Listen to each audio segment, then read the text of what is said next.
Gerbiamas pirmininkė, ponai ir ponios, galiu tik pakartoti, kad ES dar 1974 metais buvo priimti dokumentai įpareigojantis valstybės narės už vienodą darbą mokėti vyrams ir moterims vienodą atlyginimą.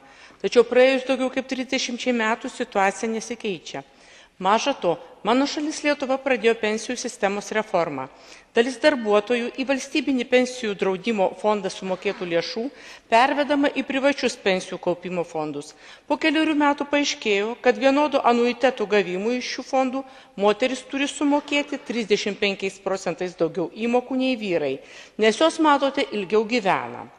Be to, pasitraukti iš šių fondų kaip iš vergovės yra neįmanoma.